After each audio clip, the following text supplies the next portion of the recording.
Hey, this is Stu, and of course we're at the beautiful Purple Valley, and today I'm here with the lovely Deepika Mehta, and I wanted to ask you, you're known not only for yoga, but fitness and dance and all sorts, really, that whole sort of sphere of using the body. Yeah. What is the strongest pull for you? Is yoga the strongest pull? Yeah.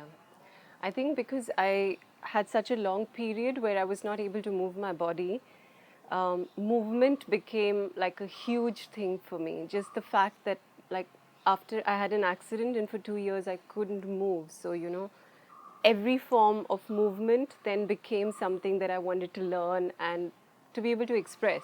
What sort of age was that when you had this accident? Can you I tell think us? I was like 21. About 21, and what Yeah. happened? I fell from a height of 40 feet. Wow. I was rock climbing. Yeah.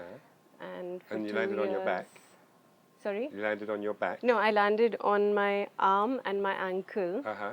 So then I ended up like shattering my left arm and my left ankle. Like it was like a complex fracture. Right. And so I was bedridden for like almost 1.5 years to 2 years. Wow. And And then, so there was no physiotherapist in India at that point. at that time? So yeah, I had to kind of go through my own journey of discovery with energy, movement, and just try to find my own way to start getting back to movement. And had you already been active before the accident? Obviously you were rock climbing. Yeah. Had you as a youth been really super active? So I went to a boarding school where hiking, trekking, all of this adventure sports was a huge thing. Right. So I've always been in love with the mountains. So because of that, just to be able to trek in the mountains, you have to be pretty fit. Yeah. So I was doing a lot of trekking at that for a long period. Like I would do lots of maybe 1 week, 2 week treks where we'd be walking for 20 kilometers a day. So it was like quite extensive. For which then I started training. I was not so disciplined at that point, but then I was very passionate. So when I had to do a trek, like a big one, then I'd start training for that. You'd work for it. Also, I've always been very fond of dance. So I had started a bit of dance training just before my accident. Right. And so then you had this accident. You Yeah. were sort of couldn't do anything. Yeah.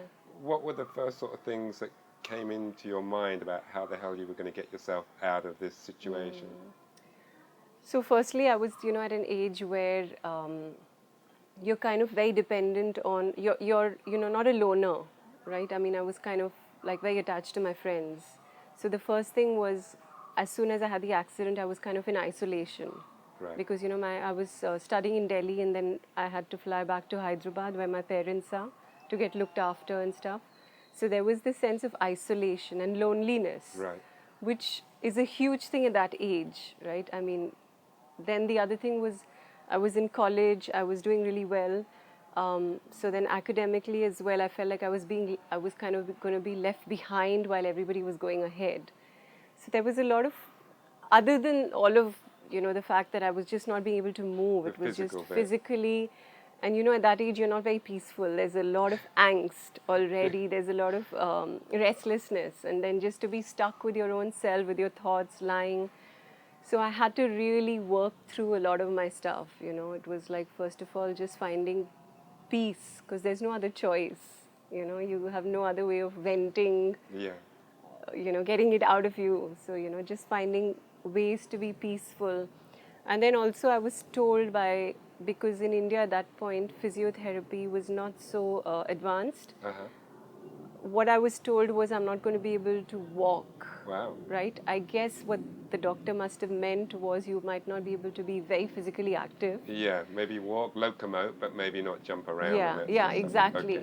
Okay. But the language in which it was put to me was kind of very negative. It was more like, you can forget about ever wanting to be very active again.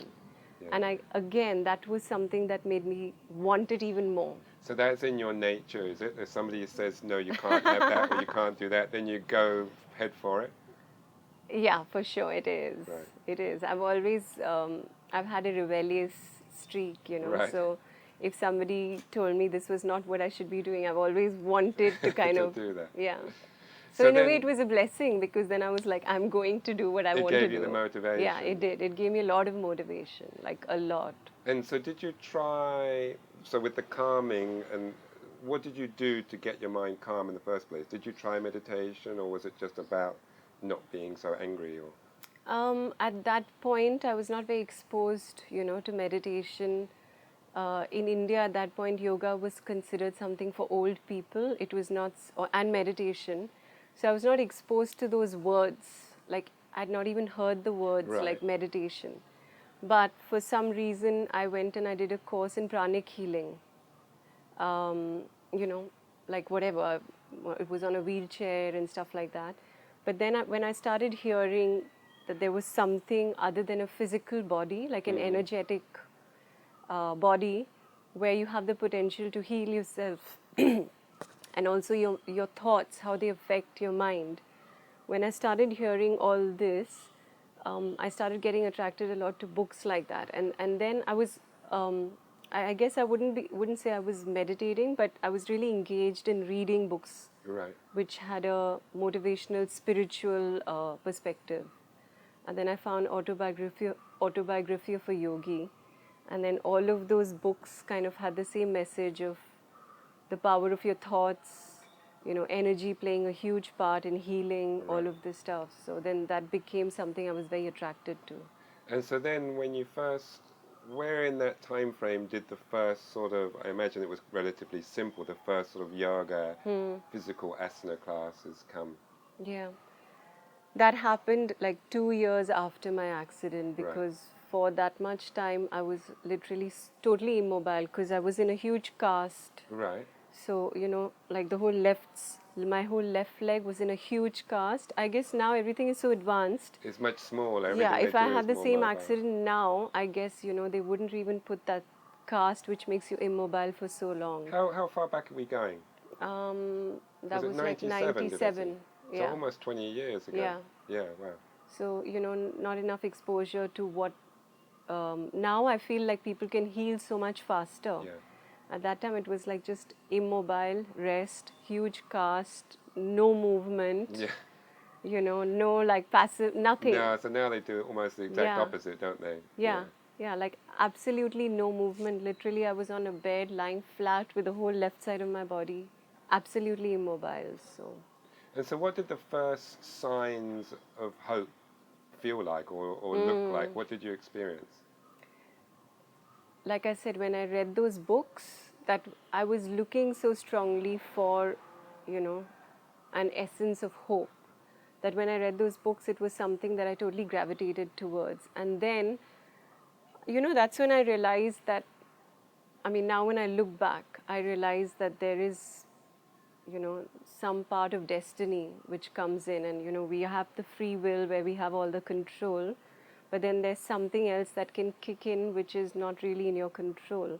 And so when I look back at myself at that point, I was just totally driven.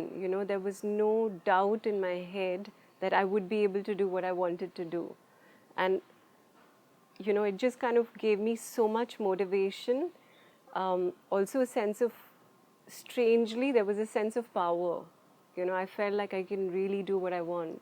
Because you were making I progress. was reading a lot of these books, where they talk a lot about. Also, I've always, it might sound funny, but I've always believed a lot in, or maybe at that time I started believing a lot in God, some divine energy, and it's something which till date I believe in.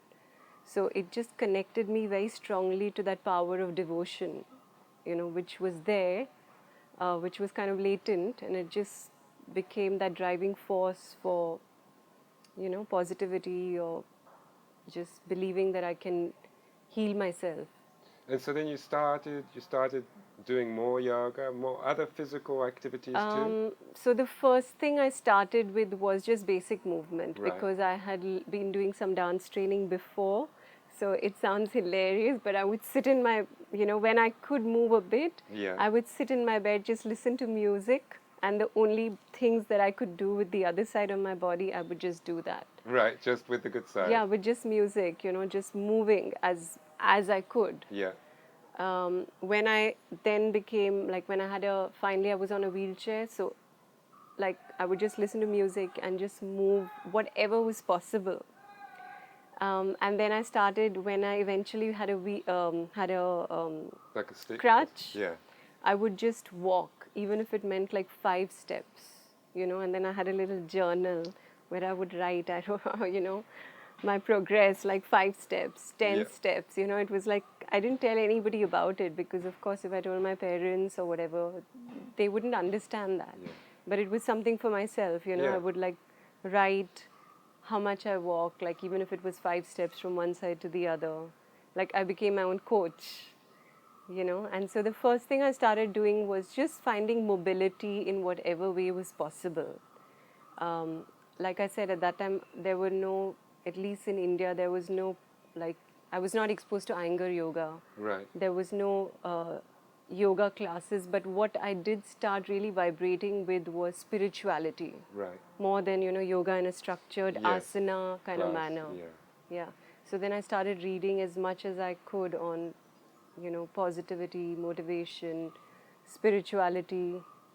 And so how long did it take you to get your body back, once you started doing something, to a level that you thought was acceptable or average mobility, average movement? I think like 3 years. Right. Yeah, 3 years.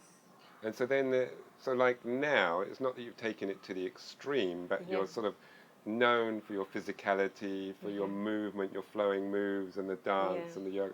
So it's almost as if you've taken that and said, okay, where can we go with it? Yeah. And was that going through your mind as a driving force then to say, okay, I've sort of met this hurdle, now I'm going to prove you all wrong? I've always just gone more with the flow. So at that point, it was whatever I could do. I used to even love running, a lot of other forms of movement, which I realized at some point are not possible. It's like I have a lot of limitations with movement even now. Even now, yeah. Like I can't move my ankle in a certain way. I've been told I have osteoarthritis of my ankle. Right. I don't have the mobility. I don't have the flexibility of the ankle. I can't do, other than yoga, I can't do anything, like I can't walk too much. Okay. So I've things figured out aggravate. what works for my body. Strangely, if I walk very fast on a straight ground, Right, it flat. really inflames my ankle. Ah. But I love hiking still. I love the mountains. Like Yeah. it's like one of my loves. So if I trek, I don't know what it is. I'm fine. Like I can It's trek. often the same with a lot of people with backache and all sorts of things. I think it's the unevenness of the ground that Yeah. the muscles have to work harder and Yeah. stabilize more. Yeah. With the flat stuff, maybe we get lazy, I'm not sure. But Yeah. I've heard the same sort of story a lot, that hiking and that. Yeah. Also, I guess because when I'm hiking, I do it with a lot of concentration. Right. I mean, I walk pretty fast, but I'm very focused on each step. So I guess that kind of gives you more energy, and of course, there is this sense of like not just doing it carelessly. Yeah. So I've adapted, movement into what I can do, and I've realized there's so much stuff that I can do, so. And like now, you have what we would class as a pretty advanced practice. Yeah, you're like working on advanced A with Sharat, is it? Yeah. So, considering that you have some limiting areas, Yeah. are there things you have to be careful of not taking it to the next bit down, where it is a little bit more mobile, but because this bit won't move? Yeah. So what do you have to be careful Like of? I have to be very careful whenever I jump from a head, From a handstand. in intermediate. Yeah. From all the headstands, there's a jump back. Yes. So, and Sharat knows pretty well by now what, that I have certain limitations. Right. So he's really sweet with me. He doesn't make me do things which he's very strict with others. Right. So like every time from a headstand, you have to jump back. The 7 headstands in intermediate. That's right at the end. He's okay with me just kind of stepping back. Yeah. I could do it, but it's just something, the impact of it is not good for my ankle. Sooner or later, we'll just mess it up more, Yeah. wouldn't it? So, Then even from Pincha Mayurasan, the same sort of thing, isn't yeah, it? I mean, in a flip. lead class of so many people, everybody has to jump, whereas for me, I step back and Yes. he's okay with it. So Yeah. I just avoid any pounding movements. I'm very careful if I'm doing a handstand. I don't if I fall down without control, again, Yeah. it's all, every time is a pounding thing in the ankle. Okay. So I'm very controlled with anything that can, Does that mean that you've worked on your strength quite a bit to get that yeah, control? yeah, a lot. So what sort of things have you done? That you've done stuff outside of the practice, haven't you, Yeah, to get yeah. stronger? I try to incorporate a lot of core training Right. because my body is naturally more flexible and mobile. It likes the feeling of mobility in the practice. Right. So I've had to work a lot with stability. So I work with a lot of stabilization, exercises, whether it's core stuff, borrowing some drills from gymnastics just to make sure that I don't end up getting hypermobile in certain areas. Making sure I engage my glutes enough so that, my foot is not having, I don't know, it's stuff that I've kind of just figured out in my own body that Right. if I'm not engaging enough in the legs, then that kind of puts more impact into my ankle. Right. So I use different exercises just to make sure I'm activating the muscles and not kind of slumping. And it's quite inspiring for other people that are listening now to it, that the fact that you come from that situation and through mindfulness really and Yeah. will, Yeah. that you've got yourself out of that situation. Of course, it might not be possible for everybody, but we all have certain stuff going on, and you can, can't you? You can change Yeah. your life if Yeah. you want to. I really believe that. Mm. And I'm quite particular. I mean, it's almost to the point of, some people would call it denial, Right. right? I'm quite particular. Like, of course, I like to have all the information, but I try not to give in to negative, like kind of anything that would make me feel, because I personally have felt that every time I have thoughts that I can't do this, Right. I felt that it manifests in my body. Right. Again, I know it sounds like a lot of like New age, fluff, fairy stuff. yeah, fluff, but it's something that I've lived with for 20 years. Like really, every single day I work on positivity, goal setting, manifestations, writing affirmations about my ankles, stuff Yeah. like that. So I believe in it. I believe that, of course you can't be in denial, and you have to have all the information, but within that, then having the positive belief, for me, I feel like it worked. And even now, this, as I say, 20 years since the accident, you're still Very motivated. very motivated. Yeah, super motivated. In fact, I think it's because of the accident that I have this non-stop driving force. So where do you see yourself going as far as your own practice, your own Yeah. career? What would you like to see happen? First of all, it sounds like I'm kind of ambitious, but my main goal is just to be happy. Which is a fantastic goal to have. That's Really. what I want to, just be at peace and be happy, and just that's what kind of motivates me actually. So, of course, goal setting is important because it keeps me motivated and inspired.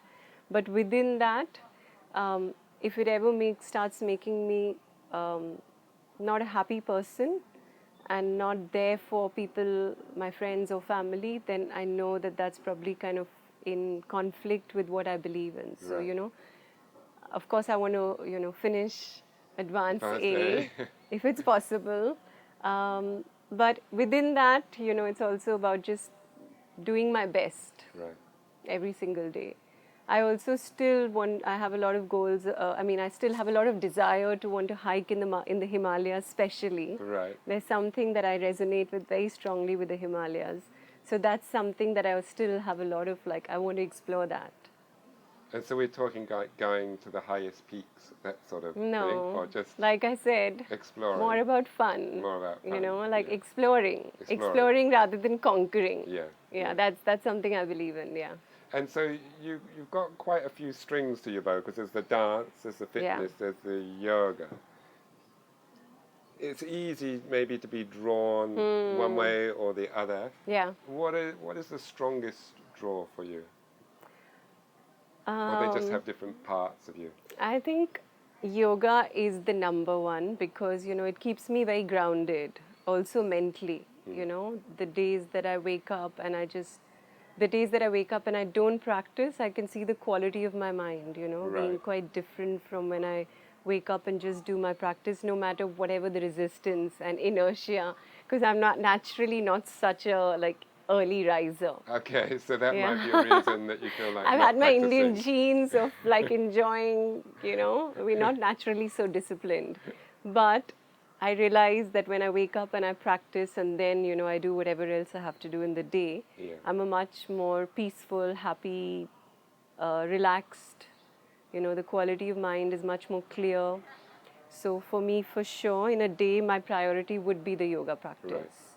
Um, just to feel really good and, have a quality of calm Yeah. and peace. And then the rest of the stuff comes in. If there's time, then there's, I would love to do some dance. So what does the dance give you that the yoga The doesn't? expression. Expression. Yeah, for me, self-expression is very, it's a huge thing. And I I don't love the know. video of you and Mark set in the castle. What's the name? Because somebody was asking me of the name the Ah, other in the day. castle. Oh, Yeah, yeah, that yeah, one yeah. with the Yeah, owl with and the owl. the Yeah, footage from above and that sort yeah, of stuff. yeah. Can you remember the name? Has it got a name? The witness. The witness. That's Yeah, right. Yeah, yeah. witness. I Yeah, like that because it's got a bit of everything, isn't yeah, it? It's arty. That's what yeah, it is, isn't yeah, it? Not meant yeah. to be any more than that. A bit of Yeah. fun and a bit of So one of the yeah. reasons I was also so attracted to Ashtanga was this element of rhythm, Right. like a dance-like quality of rhythm. And the other reason why I love asana is because there's a quality of self-expression. The shapes, to me, they look, like art. Yeah. And that's why I kind of love the feeling of doing more asana, is because it feels sometimes, of course, it's like, great for your body, mind, but it also feels like a self-expression. So I think for me, it also satiates that desire for self-expression and dance. And how does that self-expression work in with sometimes there's quite a rigidity Yeah. in the Ashtanga particularly. I Yeah. can see self-expression in Vinyasa flow, but Yeah. sometimes in Ashtanga it's like actually you do it like this. Yeah. So how do you confront that with somebody that likes to express themselves? Yeah. The discipline I have noticed, like I said, so I mean, in Ayurveda, I would call it Vata, Pitta, Kapha. That's Right. how I've been able to translate when I look at my own nature of my mind. Yeah. I'm not talking about anybody else. When I have a lot of self-expression, sometimes I also notice I can be a bit scattered. So the quality of discipline helps to tame my mind, which then I notice I can be much more still, and I have more of a clarity and a more grounded perspective to then have, So even though, like you said, sometimes there is a resistance to repeating the same thing over and over and Yeah. over again, I try in my head to find something to make it flavorful, Right. for a lack of another word. Like maybe the transitions, I'll make it a bit more fluid. Yeah. I'll add a bit of wave quality, not overtly so. In my own head, like I'll add a bit of like a wave Right. before a back bend or a wave before a forward bend. Or in my head, I'll just like try to think of one new thing that I can focus on through the practice, Yeah. just so that there's something to keep the creative aspect of the mind a bit more alive Going. for the practice. And how do you approach things when you have a difficulty with something? Because I'm thinking of this because of my own practice, which is full Yeah. of all sorts of stuff to try and make it easier for me, Yeah, which yeah. is not always acceptable. Yeah. And you were saying something along the lines you like that idea of practicing, thinking about what your own limitations are. Yeah. So how do you approach what's going on for you?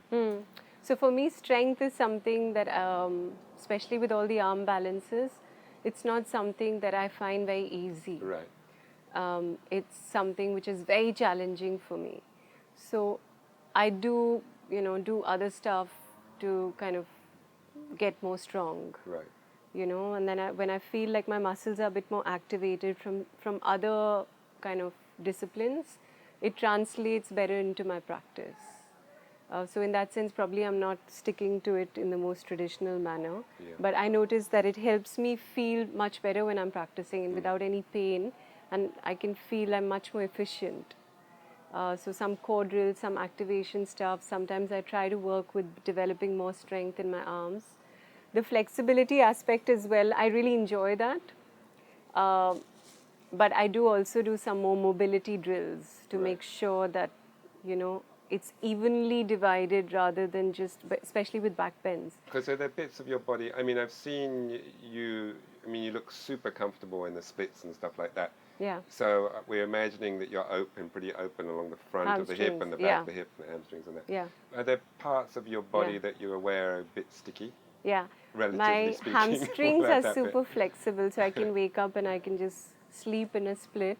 But my hip flexors are, especially on the other leg. Okay. From the one that I had my accident. Yeah, the one you because used to I stabilize, can't, I suppose. Yeah, I can't bear weight properly on my left ankle still.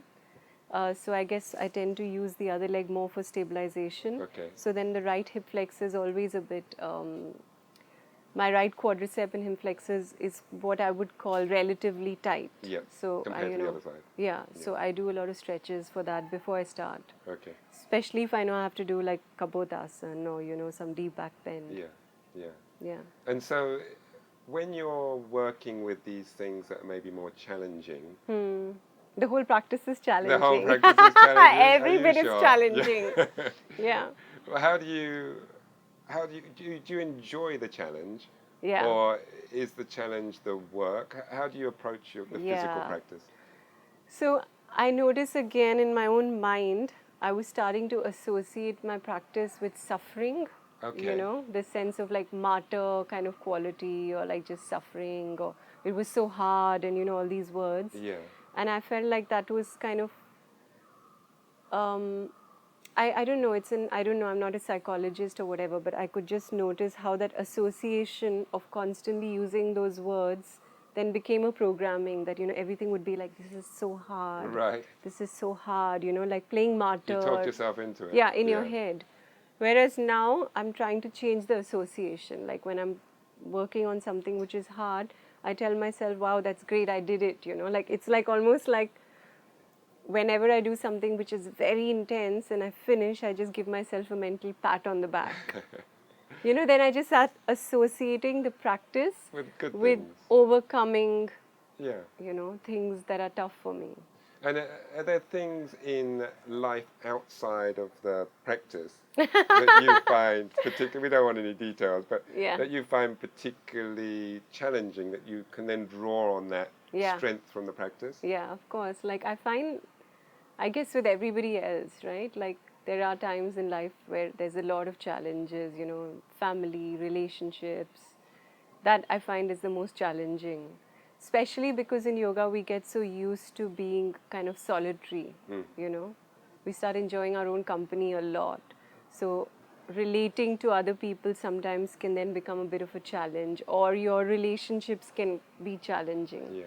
So I try to take from that, quality that I kind of feel like I'm working on in my practice, strength, patience. Do you find that and a also challenge? I also try, I mean, I'm aspiring for this, I don't know if it's going to ever happen, but like I notice sometimes ego, know, and I feel like it's sometimes your mind can just create a lot of drama when it's not actually there. So I noticed that, in my practice, and then I realized that I can also have the same patterns in life. Right. And so I try to not give in too much to recurring mind patterns. Because I've heard you teaching the newer students in the Shala this week, and patience wasn't something that I thought was an issue, because you seem to have lots of... No, I have empathy for people. I think that's why I like to teach, because I know that it's not easy. So, because it's not easy for me, when I see somebody who's struggling, I know that it's not an easy practice. So I don't have this like feeling like, why can't you do it? I feel like I know it's tough, so you can do it. That's the way that I believe so. Because a lot of students coming to Ashtanga for the first time think, well, it was all right for you because you had that sort of body or whatever to start with. My body is different, and it's like, which is, obviously there is a big difference between people's bodies. But again, sometimes we can talk ourselves into the fact that we can't do this, we can't do that. Can't we? Yeah. Is there a certain type of student that you enjoy teaching most? I love to see, progress. Right. So in any way, like, right now, if I know like somebody yesterday couldn't remember the sequence because I'm kind of working a bit with beginners right now, and I know that they today were much more involved and concentrated and they could remember the sequence. That makes me quite happy. Right. Because I can see some change in progress. If yesterday somebody was not being able to balance in Udita Hasta, like somebody who's older, and I know that the next day they could, I feel, it makes me happy. Yeah. So any small bit of change I notice because it's something that I kind of notice in my own practice, so I notice in other people. Yeah. And so I'm kind of, it makes me happy to see that in people, and I love kind of motivating them to do that. Yeah. Is there a type of student that really challenges you as far as... Yeah, I think somebody who has a lot of ego. Right. For sure.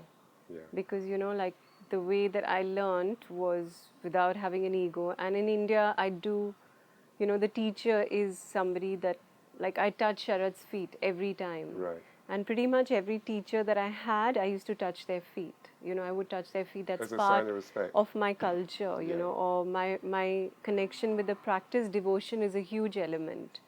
So that means kind of not having an ego, right? So when somebody has too much of an ego, that's challenging for me.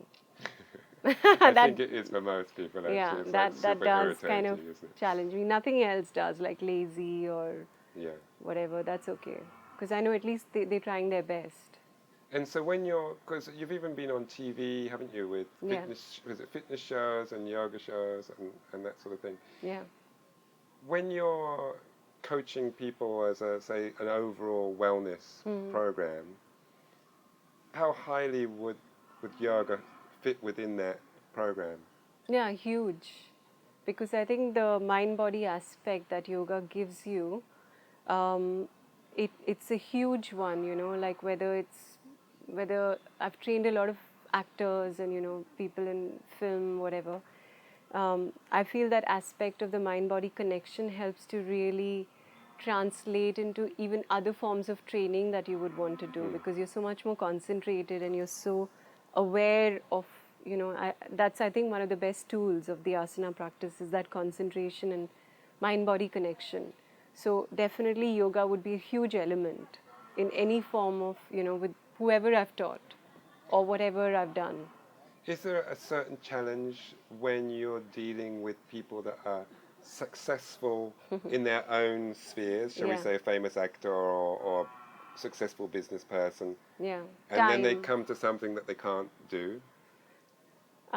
In this aspect, no, but with the aspect of if I was teaching somebody who's very famous, because time sometimes is not such a priority for them. Right. And we get so used to, as yoga teachers, having everybody be so disciplined, on time, all of this. So if you're teaching somebody who's very famous, they don't have, in India sometimes, the same respect. Don't put for that your in time. the India thing. Don't put that in. Shit, we can't get into trouble. So just not having, that quality of if somebody doesn't respect your time, it's a huge challenge for me. Yeah, because, otherwise we get so used to everything being kind of on time. Yeah. And you don't feel like wasting time. That becomes like waiting on somebody, if it's somebody famous, waiting on them is a challenge for me. And I've had to do it. Got rid of somebody, just said, look, okay, it's not working. A lot of people. Yeah, a lot of people. It's not working. Bye. Like the most famous people, I have said, sorry, I can't teach you because, I can't do this. I can't be waiting 2 hours for you. Yeah. So I pretty much stopped teaching too many, famous celebrity people because It's of that. those sorts of reasons. Yeah, because it was, unless they really focus and disciplined and, they're like super sharp on time. Yeah. Because it just felt like, I've done a lot of it, so it doesn't excite me anymore. So unless it's somebody really driven and, on time. On time. That's a huge one. So remember that, be on time.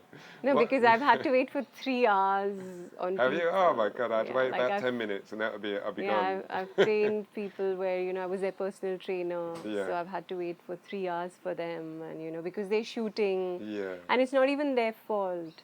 The nature of their industry, like especially Bollywood, Right. is that everything can get shifted. Yeah, that has to be done first and the world has to wait for that. I suppose, Yeah. that's understandable. So many other people Yeah, employed exactly. to And be their shoots can be very flexible and can Correct. get very long. So I've trained actresses where I would show up at 6 in the morning to Yeah. teach them, and we were supposed to meet at 6 a.m. and they would be just coming back from their shoot at Wow. 6 a.m. in the morning, With So- no sleep or anything. with no sleep. Wow. But like I motivated them enough to just go in again. To go, and then you could do it a bit afterwards. Yeah, go so take that- a nap Or go after. back to work, I suppose. No, they Maybe. still have to look beautiful. So unless they're wearing tons of makeup. So what are you, on the teaching side of things still, what do you notice weaknesses in yourself? Things that you think, oh, I really want to be better at that aspect for my own benefit as well as I would love to give much better adjustments. That's Right. something for sure I am working on. Because in India I didn't teach so much Mysore style. Okay. So it's something now that I really want to develop, like Yeah, the adjustments. side of things. Yeah. Are you? It's a lot of honesty. Yeah, no, that's cool. I mean, if you know that about yourself, then you can make changes, can't Yeah, you? yeah. So what do you feel that are your strengths? This is a little bit like an interview, isn't it? So, Yeah. but what No, do you, I an think interview, a job definitely interview even. my strengths are definitely that I feel I have this quality of being able to motivate, Right. and inspire, for one. Secondly, I think I'm have a good feeling for backbends. So, like I feel like I can work with people and get them to go deeper into And I backbends think or we're going drop to do a backs. backbending workshop, aren't we? We're going to film a backbending workshop, so keep an eye out for that. Yeah, That will be cool. yeah, and also core activation. Yeah. Because that's something I've had to work A on. lot on for yourself. So then when I'm teaching, I like to get people to kind of activate a bit. But that is how we learn the most, isn't it? About Yeah. things that we can't do, Yeah. things that we can do quite easily. Yeah. It's difficult to actually figure out why other people can't do it. Yeah, 'cause but I it's like- can't do a lot of things, so it's good. Like what? So share some more secrets with us. What else? What can't you do? Like I can't just press up. So talk about a handstand press. Yeah, yeah. Okay, It's not something I don't have that strength. that's strength. I've had to work a lot on jump bags. It didn't come easy. Right. So it's like stuff like I've found very difficult.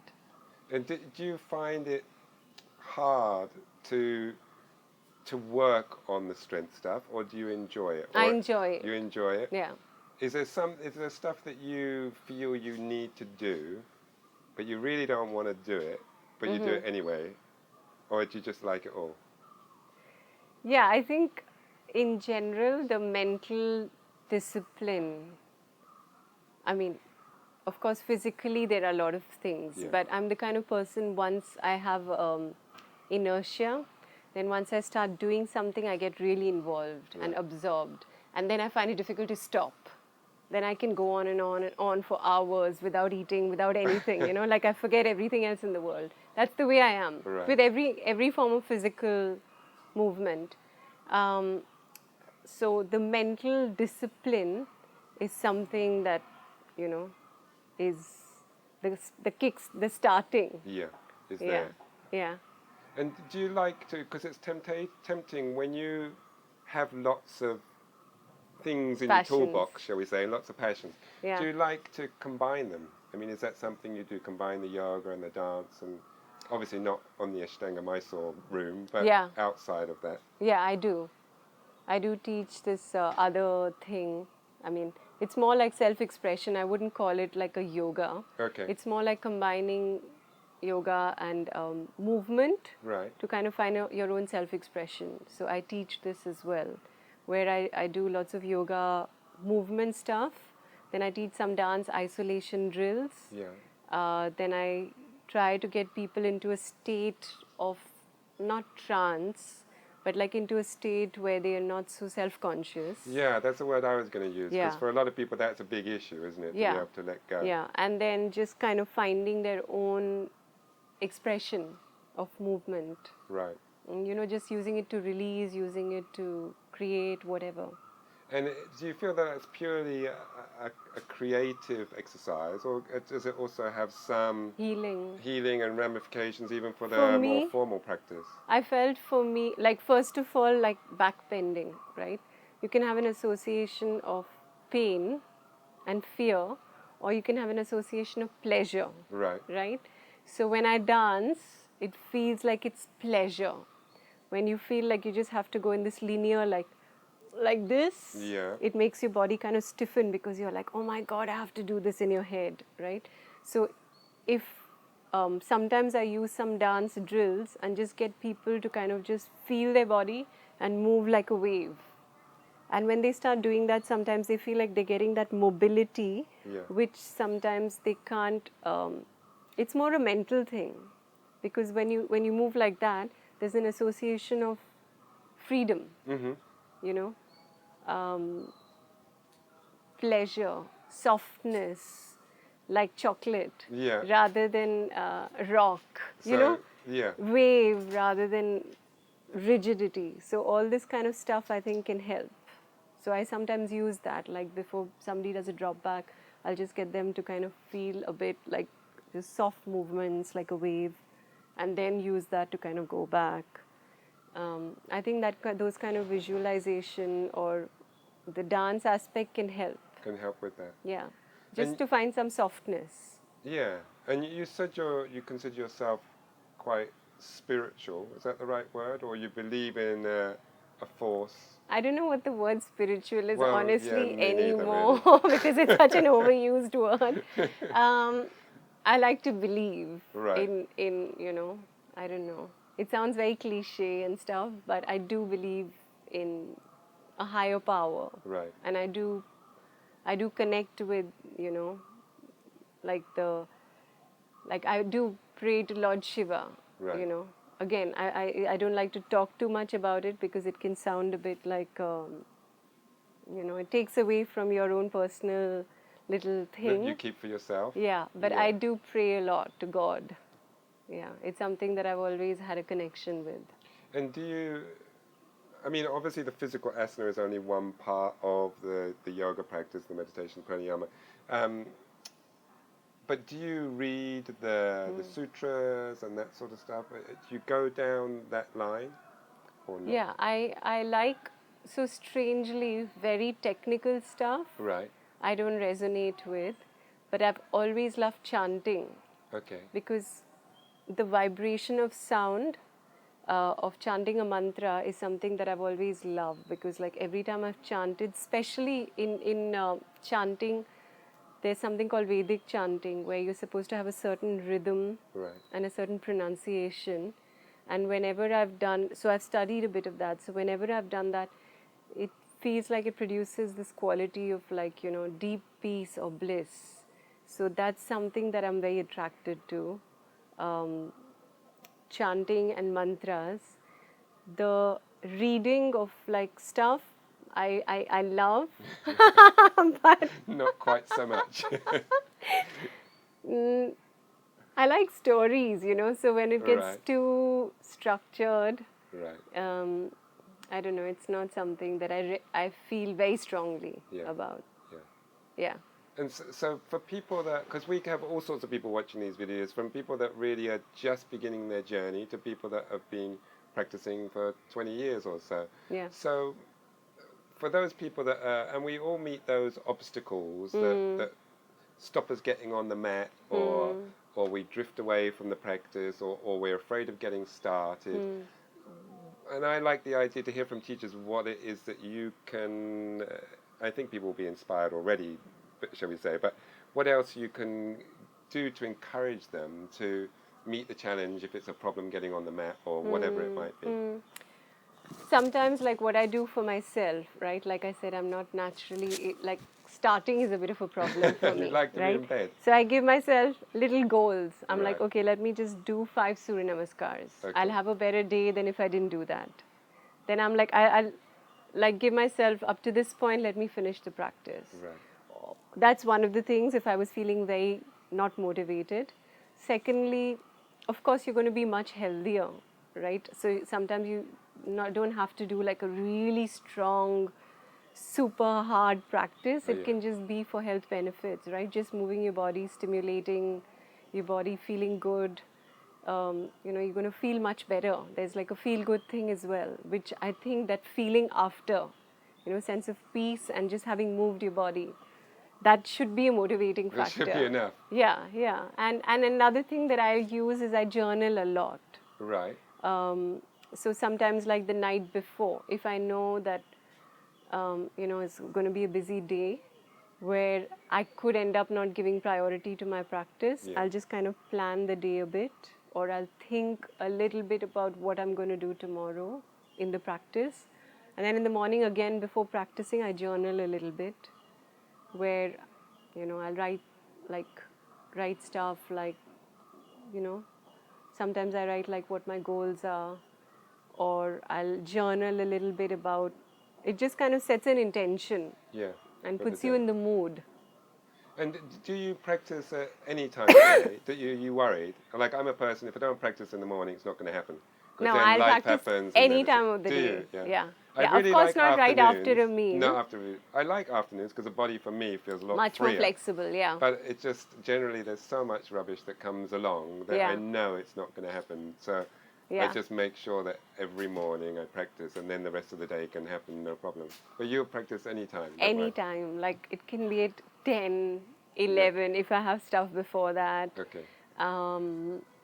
If it doesn't happen in the morning, I mean, generally it's like morning. If it Yeah. doesn't happen, then even sunset, whatever. But I'll do a practice for sure. Would you have a favourite time to practice? Because it seems like almost in my mind, because maybe I'm also don't like early mornings particularly, that it's part of the Ashtanga purgatory Yeah. that we have to get up at some ridiculous time in the morning and start our practice then. Yeah. Do you like those super early mornings, or you prefer to practice For about the 10 or nature something? of the mind, Right. and for more like a sense of peace, I would say like that time, like whatever, what is called Brahma Muhurat, the time before sunrise. Yeah. You can feel that sense of like stillness and clarity, and like no distractions. It just feels very sacred. But of course, your body feels Stiff super as a board. tight. So for that sense of like just feeling very like peaceful, I would do it early morning. But for the feeling of, like being able to really move, I like 10 a.m. 10 a.m. or like 4 p.m. Yeah, that's sort of a little bit later. Yeah. Body feels so much more flexible.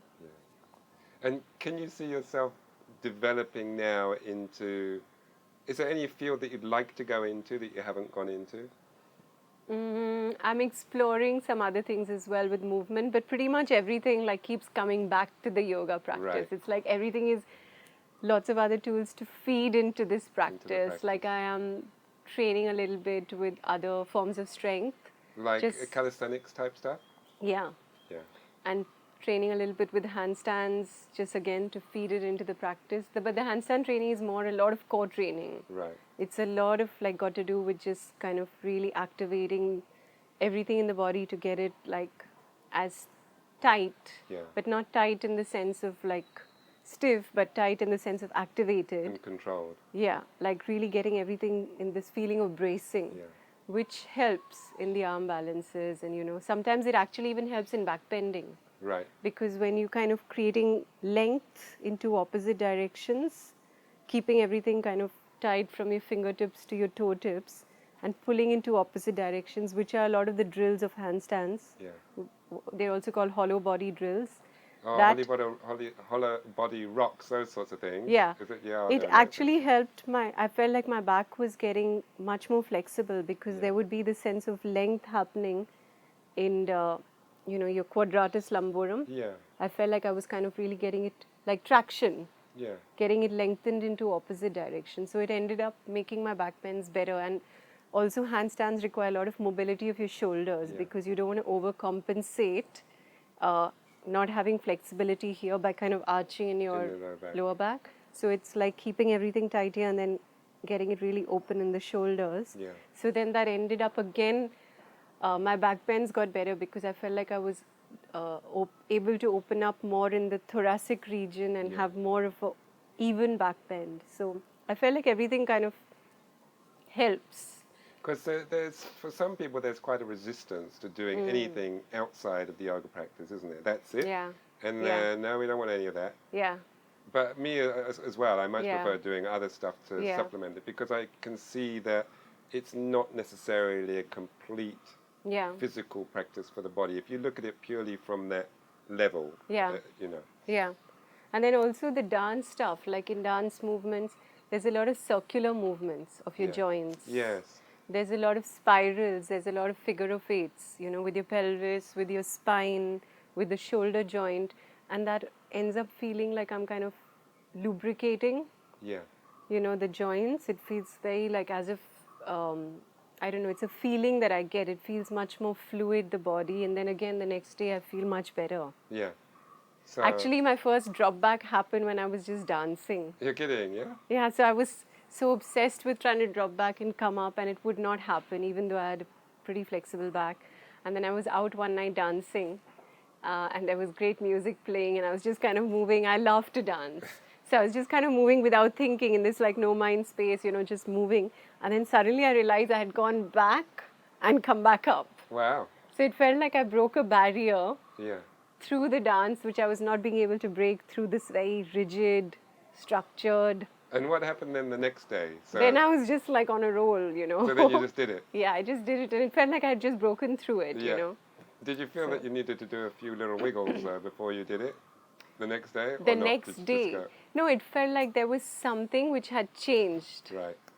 But like I said, I don't stop at one. Right. So the time when I felt like it was in a club actually. It was on the dance floor. So when I was able to do it and I came back up, I didn't stop at that, just one. It was like, oh my God, wow, I got this. So again, let me try it. And so how many did you land up doing? Maybe quite a few, like Quite 15, 20. Even now when I dance, one of the favorite things, my favorite moves to do is a back bend. Right. Because it just feels so like open and like free. good. Yeah, it feels really free. Cool. So good. Thank you, Deepika, for sharing all this with us. It's been fantastic. Thank you. It's been fun. And thank you. we've got another week to go with you. And we're going to do the back bend workshop. Yeah. So perfect. Super. Good. Thanks very much. Thanks. Thank you.